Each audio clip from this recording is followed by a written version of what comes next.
Bueno, lo que vamos a... esperen que se me trabó. Hoy lo que vamos a hablar es del sistema nervioso, ¿sí? Hay muchas de las cosas que ya estuvimos viendo, sobre todo cuando, si se acuerdan, dimos la parte de sinapsis y de neurona. Acá lo que vamos a hacer más que nada es poner un énfasis en cómo dividimos al sistema nervioso y más que nada al sistema nervioso autónomo, ¿sí? Hablar del sistema nervioso autónomo, que es bastante importante o fundamental en fisiología. Eh, entonces, este es un cuadrito que yo ya se los había mostrado en los primeros trabajos prácticos. Nosotros al sistema nervioso lo podemos clasificar desde una perspectiva anatómica y desde otra perspectiva funcional o fisiológica. En cuanto a la anatomía, podemos hablar del sistema nervioso central y el sistema nervioso periférico. El sistema nervioso central son aquellos órganos que están contenidos dentro de estructuras óseas, dentro de huesos. Entonces incluye al encéfalo, que está dentro de la cabeza, y a la médula espinal, que está contenida en la columna vertebral.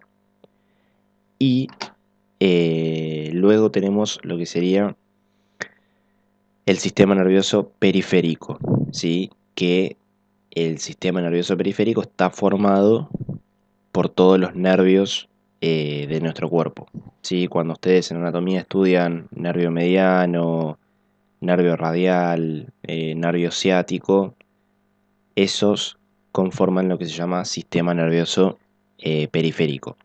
Nacen del sistema nervioso central y están por afuera de las estructuras óseas, ¿sí? En la periferia.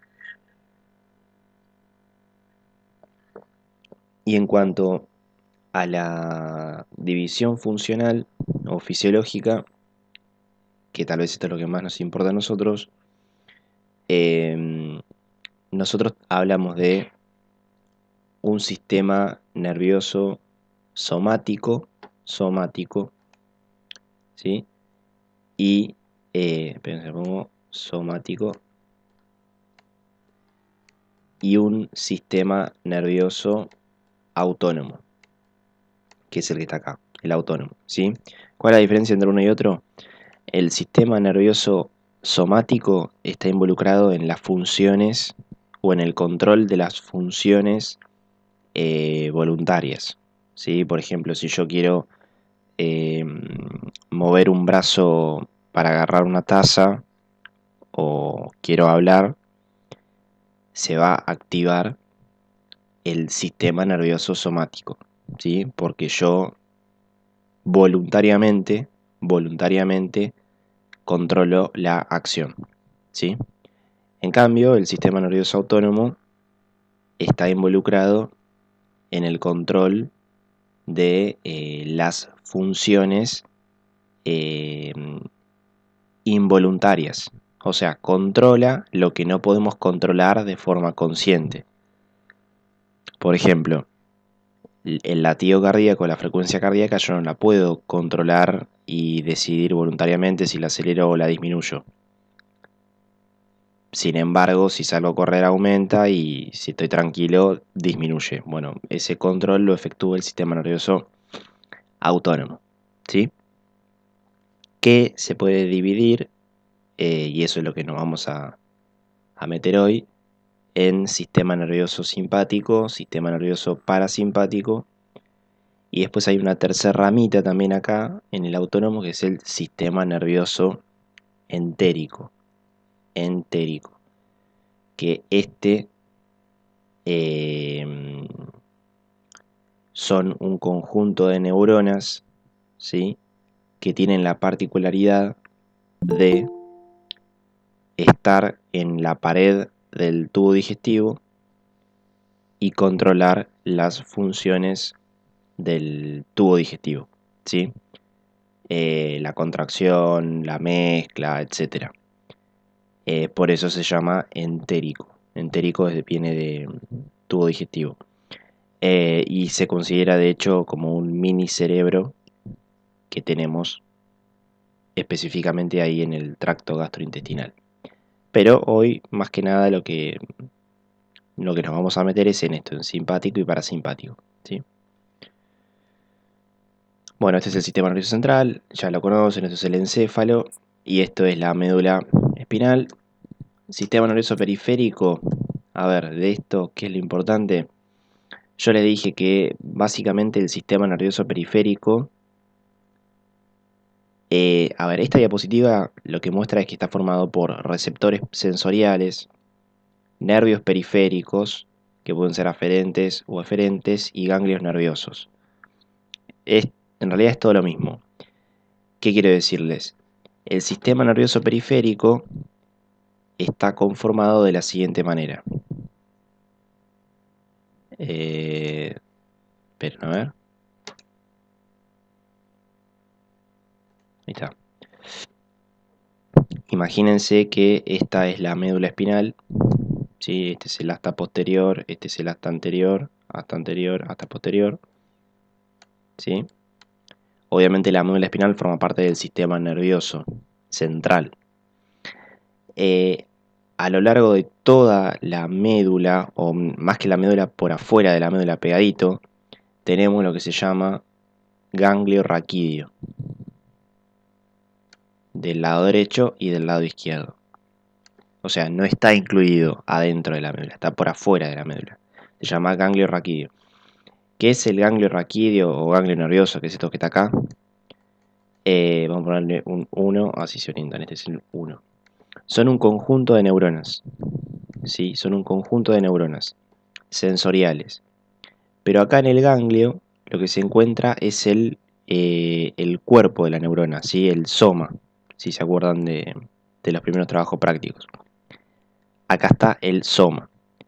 Desde el cuerpo de estas neuronas se extienden dos prolongaciones, que son los axones. Un axón va para la periferia y otro axón entra a la médula espinal. ¿Sí? O sea, es una sola célula, es una sola neurona, es una neurona cuyo soma o cuerpo celular está acá en el ganglio, una prolongación axónica va hacia la periferia y otra prolongación axónica va hacia el sistema nervioso central. ¿Sí? Entonces, esta prolongación que va para la periferia, el de este 2, es el nervio. Y el receptor, nosotros llamamos receptor sensorial a la parte última, a esta última partecita. Le llamamos receptor sensorial, pero que sigue siendo parte de la neurona, ¿sí? Parte de la neurona. Entonces, por ejemplo, así lo van a entender mejor con este ejemplo. Imagínense que yo a la mano... quiero ver una cosa, acá. Esto, fíjense. Miren esto. No, vamos acá. 2 minutos. Imagínense que yo a la mano la meto en agua caliente o hirviendo, ¿sí? En la piel está lleno de estos receptores sensoriales, que son estas terminaciones axónicas. Entonces, cuando yo meto la mano en agua caliente, ¿sí? A una temperatura muy alta, estos receptores sensoriales detectan esa alta temperatura, mandan la información por el nervio, ¿sí? La información llega acá al ganglio, no importa, y sigue su camino y se mete en la médula espinal. Y desde la médula espinal después sube hacia el cerebro y a vos te llega la información de que el agua está caliente. ¿Sí? Nada, no se compliquen mucho con esto. Son nervios periféricos. ¿Sí? Creo que lo más importante que se tienen que llevar es esto. De que nosotros tenemos nervios, que son como cables en nuestro cuerpo, que de dos tipos, ¿ven? Aferentes y eferentes. Aferentes y eferentes. ¿Cuál es la diferencia entre uno y otro? Fíjense esta diapo. Otra vez el mismo ejemplo. Yo tengo la mano. Y en mi mano tengo piel y tengo músculo. ¿Sí? Si yo meto la mano en agua caliente, esa temperatura alta lo van a detectar esos receptores periféricos, no importa. La información de que el agua está caliente viaja por nervios aferentes. La información entra a la médula y desde la médula sube hacia la cabeza, donde se hace consciente la sensación. Eso es un nervio aferente. Lleva información desde la periferia hacia el sistema nervioso central. O sea, lleva información desde afuera hacia el sistema nervioso central. Y imagínense que vos metés la mano en agua caliente y el agua está muy caliente, entonces vos tenés que sacar la mano de la olla porque si no se te va a comer todo, te va a destruir todo. Cuando la información esta llega al sistema nervioso central, acá la información se procesa y el cuerpo genera una respuesta, ¿sí? Esa respuesta se genera en neuronas que están acá en la cabeza y la información baja. Llega hasta la médula espinal y de la médula espinal va hacia la mano. Y termina inervando a los músculos para yo sacar la mano. Esa información viaja por nervios eferentes. Llevan información desde el sistema nervioso central hacia el sistema nervioso periférico. ¿Sí? Esa es la diferencia entre uno y otro.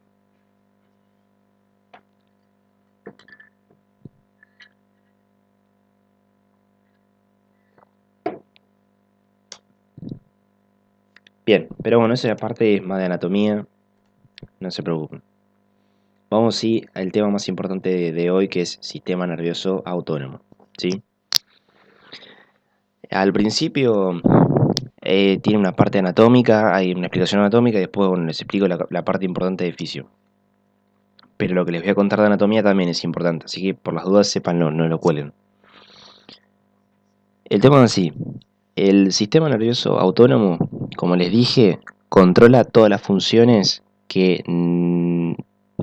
controla las funciones del cuerpo que son involuntarias, por así decirles, ¿sí? O sea, controla todas las funciones que nosotros no podemos controlar de forma consciente o de forma voluntaria. Yo les dije, la frecuencia cardíaca yo no la puedo controlar de forma consciente. Lo mismo la frecuencia respiratoria. Sí, la frecuencia respiratoria podría ser. O por ejemplo, los bronquios, que son tubos por donde va el aire, se pueden hacer más grandes o se pueden hacer más chiquitos. Yo no puedo decidir si el bronquio lo hago más grande o lo hago más chiquito. Eso lo controla el sistema nervioso autónomo. ¿Sí? ¿Qué otra función, por ejemplo? La presión arterial. Nosotros no tenemos siempre un mismo valor de presión arterial. A veces sube, a veces baja, depende de la situación. Y yo no puedo decir, bueno, ahora aumento la presión arterial. En cambio, eso lo controla el sistema nervioso autónomo. Lo mismo, por ejemplo, la función del tubo digestivo. Yo no decido, hago la digestión o no hago la digestión, se controla solo. Entonces, el sistema nervioso autónomo contribuye a mantener la homeostasis, ¿sí? O sea, mantener la estabilidad del sistema. Y como les dije, se divide en simpático, en parasimpático y en entérico. Les vuelvo a repetir, hoy lo que vamos a ver más que nada es simpático y parasimpático. El entérico no tiene mucho misterio. Es un elemento muy importante, está formado o consiste en un montón, en millones de neuronas que están en la pared del tubo digestivo y que controlan específicamente la función del tubo digestivo, ¿sí? Ahora, el tubo digestivo también se controla por el simpático y el parasimpático, ¿sí? Es una particularidad de ahí. Y esto es importante, fíjense, para entender cómo funciona este mecanismo. El simpático y el parasimpático, su funcionamiento se basa en un circuito que está formado por 3 células. O sea, si yo prendo el sistema nervioso simpático, tengo que prender una neurona, tengo que prender otra neurona y después se prende una tercera. Lo mismo el parasimpático, ¿sí? Es como un circuito, una cascada. La primera célula que se prende es una neurona preganglionar. preganglionar.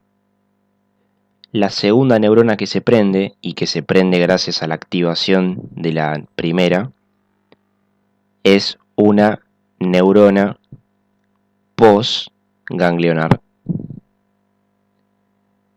Y por último está la célula efectora. Por ejemplo, una célula del corazón. ¿Sí? Lógicamente, estos circuitos, las células están conectadas entre sí mediante sinapsis. ¿Qué quiero decir con esto? Esta primera neurona hace sinapsis con la segunda. Y esta segunda hace sinapsis con la tercera. Por eso digo que es un circuito. Y cuando se prende la primera, se van prendiendo las demás. ¿Mm? Las clasificamos así, sobre todo en neurona preganglionar y neurona postganglionar, porque la ubicación donde están es diferente y las sinapsis también cambian. Por eso las clasificamos así. Ahora les voy a explicar las características de cada una. Y además varía entre simpático y parasimpático. Fíjense. En el sistema nervioso simpático, yo después les explico cuándo se activa y qué hace, pero vamos primero en la parte anatómica.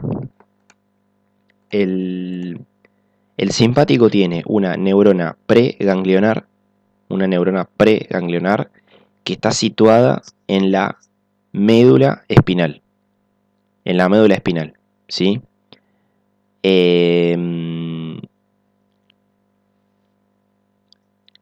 Se dice que está situada en lo que sería el segmento toracolumbar. ¿Qué quiero decir con esto? Nosotros a la médula espinal, la dividimos en segmentos de forma muy parecida a la columna vertebral. ¿Qué quiero decir con esto? Segmento cervical, segmento torácico, segmento lumbar, segmento sacro, ¿sí? A la médula. Entonces, desde el comienzo del segmento torácico hasta L2, L3 creo que es más o menos, no importa, igual el límite justo, ese segmento incluye la parte torácica y la parte lumbar de la médula espinal. Ahí están metidas a lo largo de ese segmento las neuronas preganglionares del simpático, ¿sí? Creo que es de T1, de torácica 1 a L3. Pero no importa, están ahí. Esa es una de las diferencias con parasimpático. De esta neurona preganglionar van a salir axones que van a tratar de hacer sinapsis con las neuronas postganglionares, estas segundas neuronas del circuito. Que estas neuronas postganglionares pueden estar en dos lugares, ¿sí? Pueden estar cerquita de la médula espinal, o sea, no en la médula espinal, pero cerquita de la médula espinal, o esas células pueden estar lejos de la médula espinal, relativamente lejos, no es que están a 100.000 kilómetros, pero más lejos que las anteriores. Estas que están cerquita de la médula forman lo que se llama cadena simpática paravertebral. Y las que están un poquitito más lejos, todas esas neuronas postganglionares que están un poquitito más lejos, forman lo que se llama cadena simpática prevertebral. Igualmente, ya sea que estén cerca o ya sea que estén lejos, la función es la misma. Es una cuestión anatómica esto. Porque después, tanto de la cadena simpática paravertebral como de la cadena simpática prevertebral, van a salir otros axones que van a ir hacia la célula efectora, como puede ser el corazón, y van a hacer la misma función. Esta es una cuestión anatómica. O sea, es importante que lo sepan, estudienlo, pero a modo de función no cambia nada, es una organización. Por las dudas, les aclaro lo siguiente, porque yo no sé después cómo piensan hacer los parciales en base a esto. pero muchas veces los libros lo aclaran y en el cuadernillo creo que está en el punteadito. Y esto surge mucho de la lógica. Lo que les voy a decir no es nada tan importante, pero se los comento para que lo tengan en cuenta. Si yo tengo la neurona preganglionar, ¿sí? Bueno, fíjense esto, ahora les voy a explicar esto, ahora les digo. Fíjense esto, miren. Está la médula espinal, ¿sí? Esto es el segmento el T1 y esto es el E1. Esto es el segmento toracolumbar de la médula espinal. Acá adentro están metidas las neuronas preganglionares. Acá están las preganglionares, ¿sí? Todo acá. Y después las postganglionares pueden estar metidas. Yo no sé si llegan a ver, la imagen es muy chiquitita, pero por ejemplo acá hay un puntito negro, cambia el color, acá ven. Ahí les explico, esperen que les voy a acomodar el dibujo. Y el dibujito después te dice que acá hay otras. Vamos a hacer así.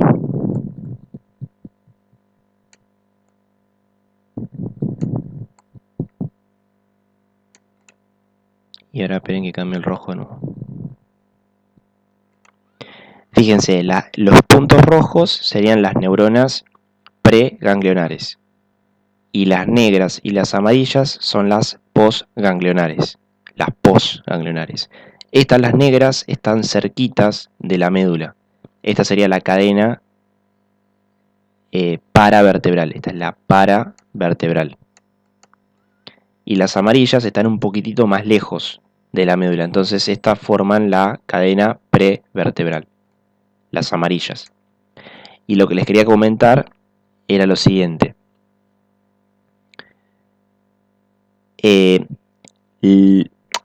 Esta sinapsis entre una neurona preganglionar y una neurona postganglionar de la cadena paravertebral, o sea, de una segunda neurona que está cerquita, el axón, o sea, la fibra preganglionar es cortita. O sea, tiene que hacer un camino cortito porque al toque ya encuentra la otra célula. En cambio, en la cadena simpática prevertebral, el camino que tiene que hacer el axón es más grande, es más largo, no se nota, perdónenme, es más largo. ¿Sí? Lógicamente, porque la segunda neurona está más lejos. Está más lejos. Entonces, lo que les quiero decir es lo siguiente. En esta sinapsis, con las neuronas postganglionares que están cerquitas, la fibra preganglionar o el axón de esta neurona es cortito, porque al toque ya encuentra la segunda neurona.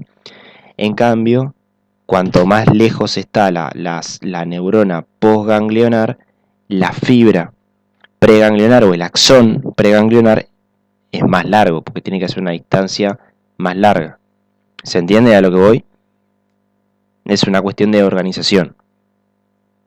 Nada, se los comento. Es anatómico, no hace a la diferencia desde el punto de vista fisiológico, pero se los comento porque los libros suelen describir esto de la fibra preganglionar, esta característica, suelen describirla. Los libros de fisiología, les digo. Y en el cuadernillo hay un punteadito que dice fibra preganglionar, como para decir si es larga o si es corta. Bueno, hace referencia a esto, ¿sí? Y nada más, pero fíjense que después estas postganglionares, estas neuronas postganglionares, ya sean de la cadena paravertebral o de la cadena prevertebral, terminan en órganos: corazón, pulmón, hígado, estómago, vaso, páncreas. ¿Se entiende? Es una cuestión anatómica, nada más.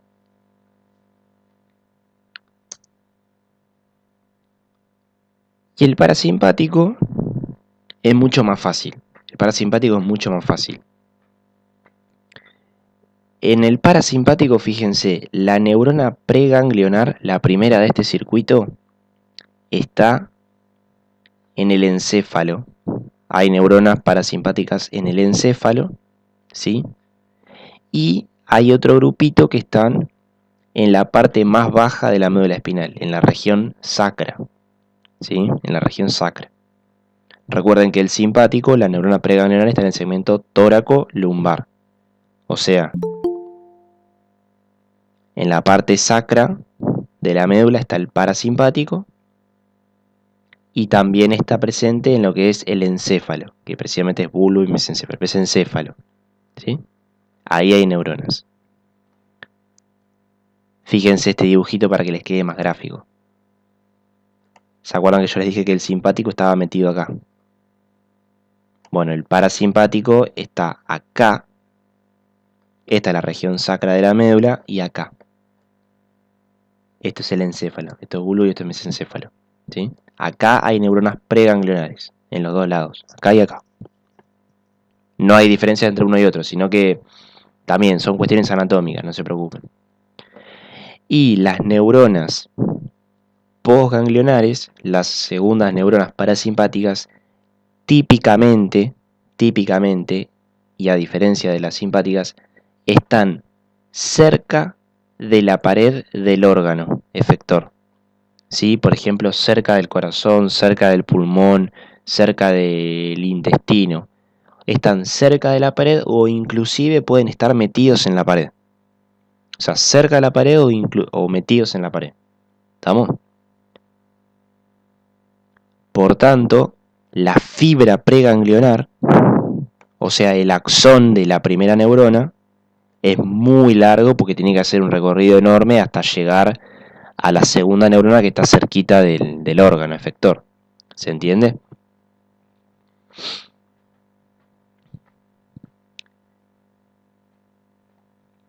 Y acá ahora les muestro la foto.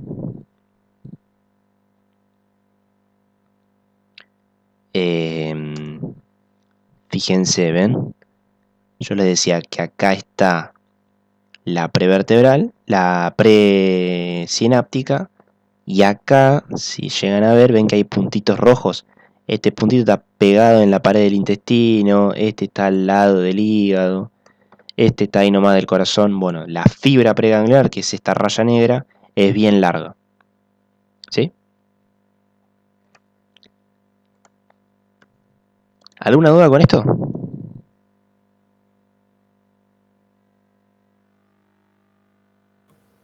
No. Perfecto. Yo después le subo la diapositiva y le subo la grabación, pero fíjense que no es más anatomía encima que otra cosa. No la cuelen esa parte igualmente, la parte anatómica. Fíjense que son 2, 3 características, por las dudas, por si se los preguntan. Es muy fácil y no vale la pena perder un punto por estas preguntas. Y es más fácil aún todavía. La cosa es así. Vieron que yo les dije que el circuito está formado por una neurona preganglionar, que es la primera, una segunda neurona, que es la neurona postganglionar, y una tercera célula, que es la efectora, la del corazón, la del aparato respiratorio, la que sea. Entre ellas, o sea, la primera con la segunda y la segunda con la tercera, están conectadas por una sinapsis química. Una sinapsis química. Este es la representación de la sinapsis. ¿Ven? Simpático, tenés la primera neurona, hace sinapsis con la postganglionar y después la postganglionar con la célula efectora. Y lo mismo en el parasimpático. ¿Cuál es la importancia de esto? Que una cosa que les pueden preguntar es cuál es el neurotransmisor que está involucrado en cada sinapsis en particular. El neurotransmisor, y eso es muy importante saberlo. ¿Sí? Vamos a analizar el simpático. Entre la preganglionar y la postganglionar, el neurotransmisor es acetilcolina. Este ACH es acetilcolina. Acetilcolina. ¿Sí? Y entre la neurona postganglionar, que es la segunda, y la célula efectora, imagínense que acá está la del corazón, el neurotransmisor típicamente es la noradrenalina. NOR, adrenalina. Noradrenalina. ¿Sí? Noradrenalina. Y en el parasimpático es todo acetilcolina. Entre la preganglionar y la posganglionar es acetilcolina, y entre la posganglionar y la célula es acetilcolina. ¿Sí? Más adelante, cuando ustedes ya no cursen más fisiología y estén más adelante en la carrera y hablen de fisiología, el neurotransmisor que está asociado al simpático es la noradrenalina. Los efectos del simpático en el cuerpo humano se deben a la noradrenalina y los efectos del parasimpático en el cuerpo humano se deben a la acetilcolina. ¿Sí? O sea, los efectos sobre el cuerpo humano dependen de la sinapsis entre la neurona postganglionar y el corazón, el pulmón, el tubo digestivo, lo que sea. Lo que pasa es que estén atentos con esto, si les llegan a preguntar, qué neurotransmisores hay en tal sinapsis. Presten atención si les están preguntando sinapsis entre la preganglionar y la postganglionar, o la posganglionar y una célula efectora. Los van a buscar por acá, en la parte de simpático, para que pisen el palito y se coman o sea, no se olviden de esta acetilcolina. Entre la primera y segunda es acetilcolina, después cambian a la adrenalina. ¿Sí? Parasimpático es más fácil, es todo acetilcolina. ¿Está bien? Pero les vuelvo a repetir, los efectos finales que el simpático produzca taquicardia, que produzca taquipnea, que produzca miosis, es gracias a la noradrenalina. Y les comento una cosa, ¿cuál es la diferencia entre noradrenalina y la adrenalina a secas? La adrenalina tiene más potencia que la noradrenalina y además, lo más importante, la adrenalina la libera una glándula que es la glándula adrenal o suprarrenal, que está arriba del riñón. ¿Sí? Está muy asociada al simpático. Cuando se prende el simpático y hay liberación de noradrenalina, también se activa la glándula suprarrenal y hay liberación de adrenalina. El efecto de la noradrenalina y de la adrenalina es lo mismo. ¿Sí? Es lo mismo. Ahora, si nosotros hablamos del simpático, propiamente dicho, es correcto decir este neurotransmisor, noradrenalina. ¿Sí? Es noradrenalina. Más que nada les digo porque a veces hemos visto algunos trabajos prácticos y yo les digo, bueno, la adrenalina hace tal cosa, pero para no confundirlos. Hoy que estamos hablando del sistema nervioso, les digo, es diferente la noradrenalina de la adrenalina. Hacen lo mismo, pero desde su liberación es diferente. De hecho, son sustancias diferentes químicamente. Profe, disculpe, la noradrenalina viene de la glándula suprarrenal. No, la adrenalina. Ah, La adrenalina viene de la glándula suprarrenal, que es la más potente. La noradrenalina, que se escribe NA, viene del simpático. ok. Bueno, esta entonces es una diapositiva importante cuando estudie. De esto, ¿qué es lo que me interesa? Esto después lo completan, se los pongo así les lo tiene para completar. Es lo mismo que estuvimos hablando.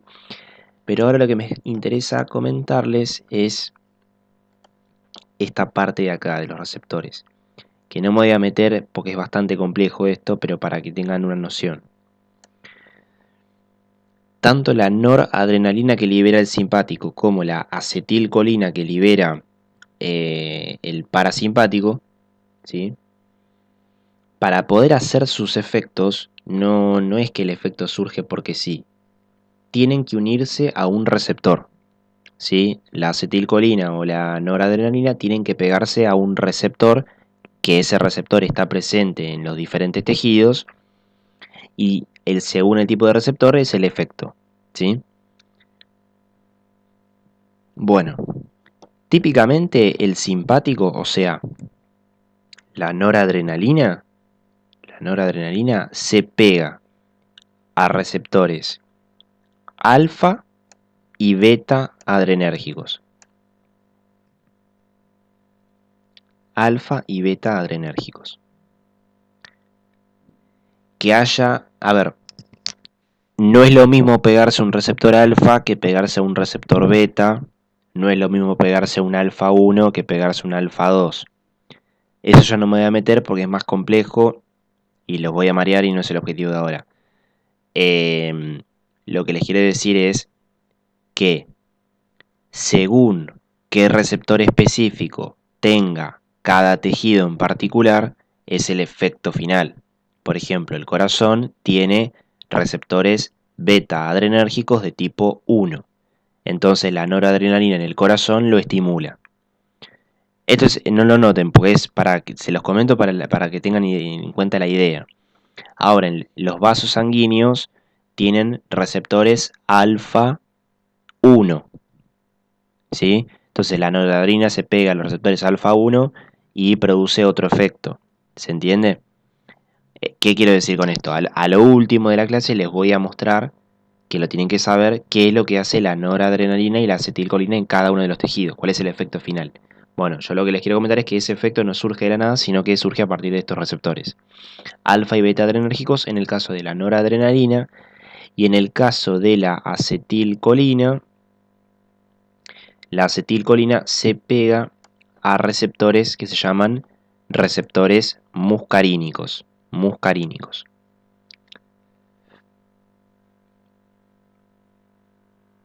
Déjenme pensar. Yo puse nicotínicos, pero nicotínicos para mí no está tan bien. Yo lo pongo entre paréntesis. Porque no tiene nada que ver con parasimpático. Muscarínicos son. ¿Sí? Por ejemplo, otra vez, les vuelvo a repetir los mismos. Hay diferentes tipos de muscarínicos. Muscarínico muscarínico 1, 2, 3, 4, 5. Según qué tipo de receptor tenga cada tejido es el efecto. ¿Sí? Por ejemplo, corazón tiene receptores M1 y los M1 en el corazón inhiben al corazón. Ahora, el tubo digestivo, por ejemplo, tiene M3 y el hecho de tener M3 hace que aumente la función en el tubo digestivo.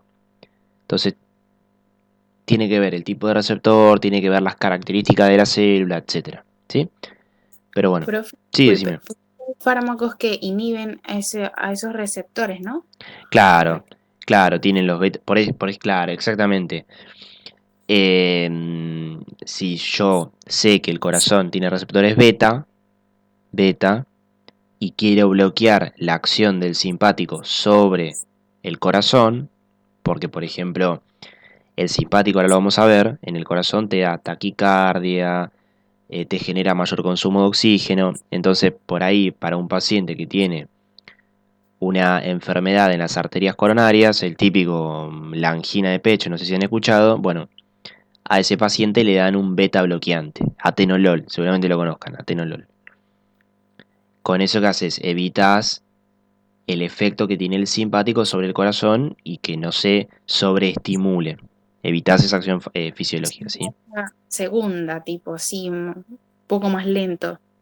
Claro, exactamente. O sea, evitas los efectos del simpático. Evitas la taquicardia, evitas que el corazón lata con más fuerza, por ende que consuma más oxígeno y para ese paciente particular, que eso le hace mal, le puede generar la muerte, le bloqueas ese efecto. ¿Entendés? Exactamente. O sea, saber esto sirve más que nada para todos nosotros que vamos a trabajar en salud, sirve para eso. ¿Sí? Porque a partir de ahí esas son dianas o blancos farmacológicos. Claro. O sea, el tema es que, perdón que insista No, no mucho, pasa pero nada. farmacología, fisiología es muy importante. Entonces, nada, al aprender aquí es como que entiendo otras cositas de allá. Sí, El sí, tema es que esos fármacos actúan específicamente en estos receptores que usted está hablando. exactamente. Vos tenés bloqueantes beta, solamente bloquean los beta, los alfa no. Ahora, vos también tenés, por ejemplo, bloqueantes alfa. Bloquean los alfa, pero los beta no. Y de la misma manera que vos tenés bloqueantes, seguramente en farmacología le dijeron, tenés lo que llaman agonistas, pero que serían como en vez de bloqueantes son los que te activan. lo mismo, tenés agonistas alfa, tenés agonistas beta. Y lo mismo para los muscarínicos. Pasa que por ahí esto de los muscarínicos no es algo tan frecuente. O sí, se usa mucho en todo el... Sí, no son remedios que se usan demasiado, pero por ejemplo, todo lo que es aparato respiratorio también, ahí tenés bloqueantes de los receptores muscarínicos. ¿Sí? O sea, lo más criollo es que hay algunos fármacos que inhiben, o sea, cierran esos receptores para que no pueda entrar la sustancia. Bueno, lo entiendo así. Sí, sí, sí.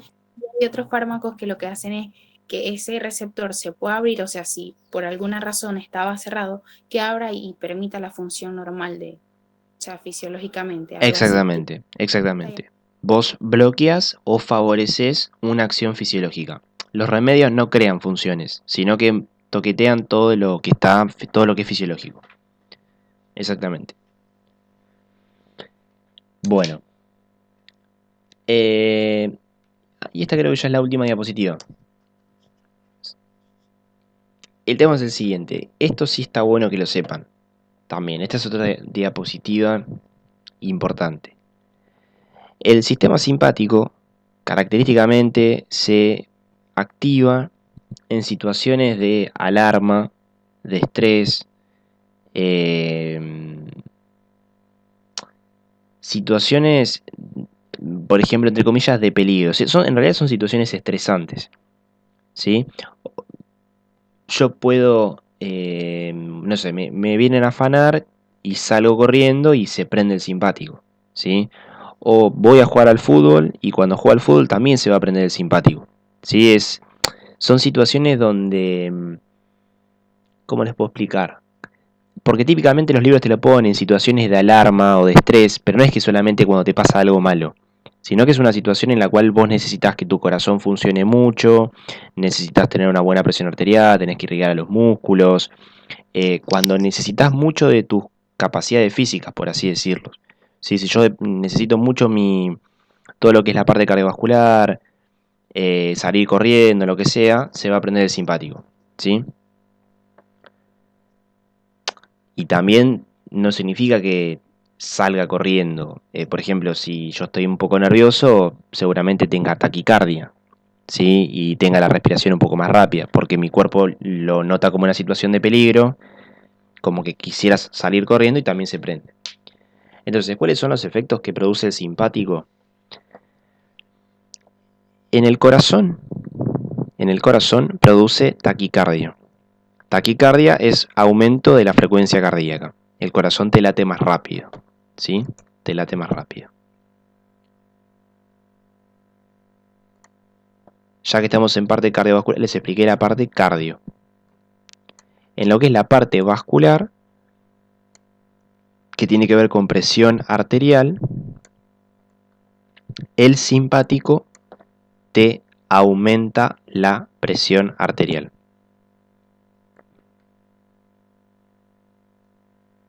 ¿Sí?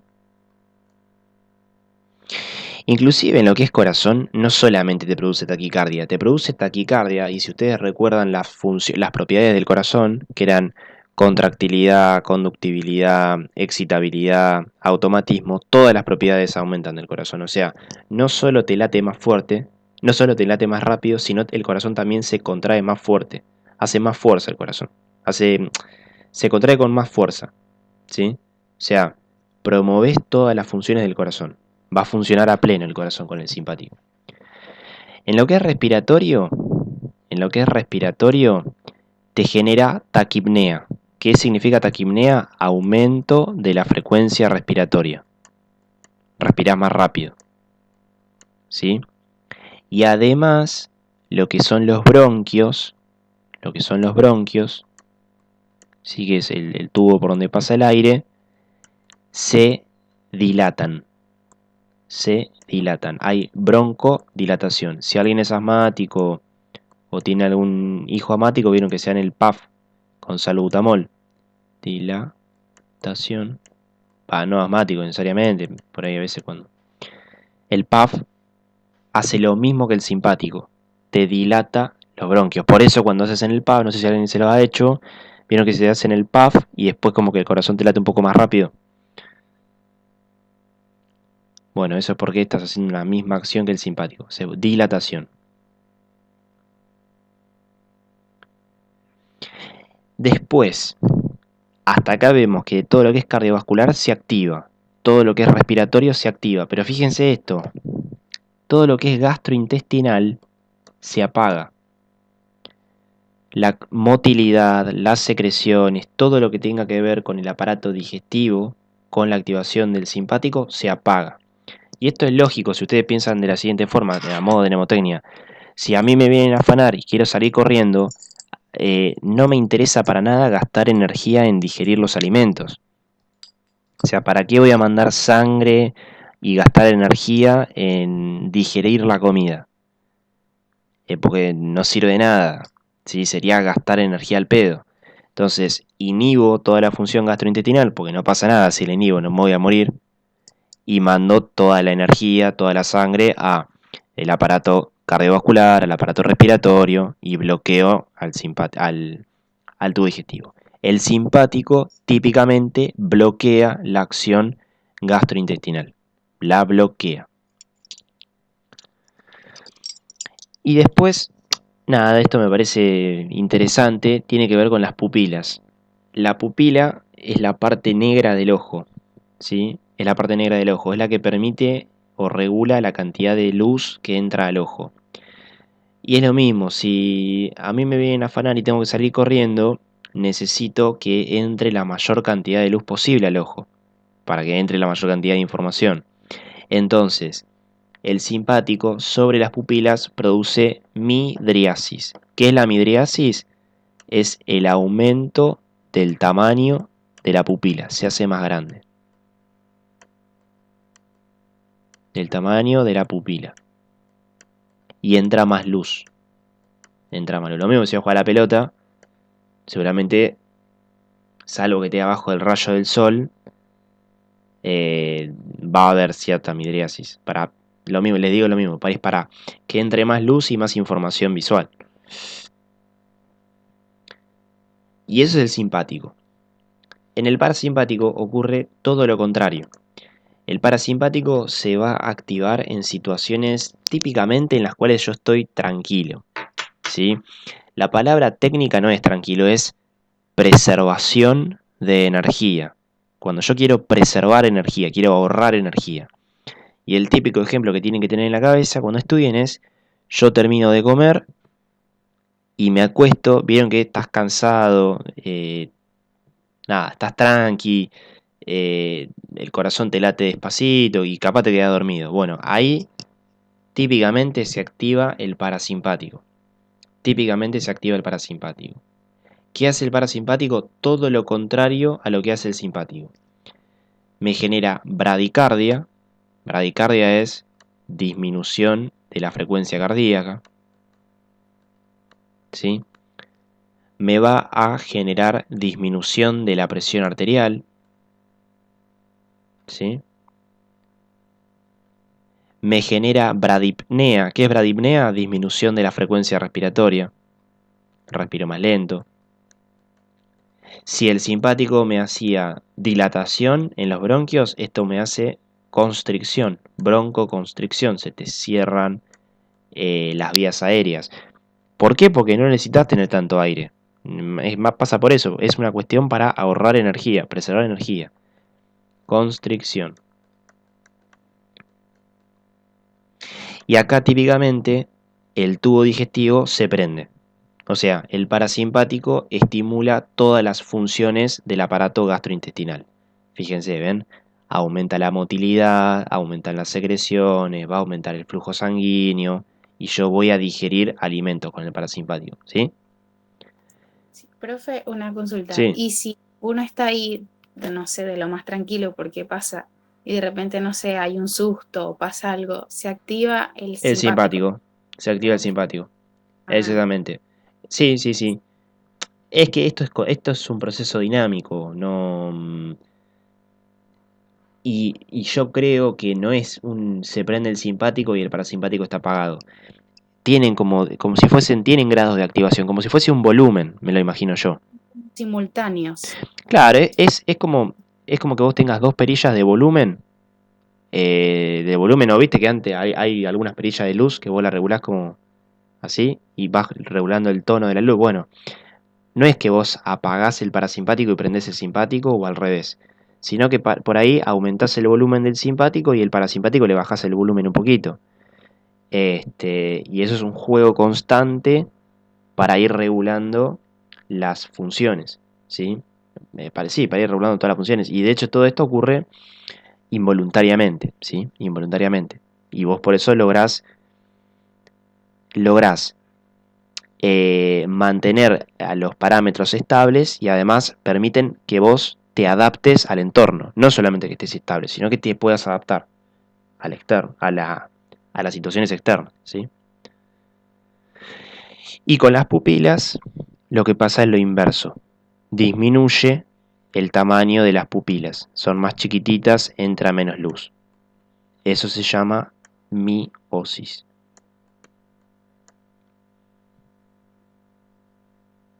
¿Sí?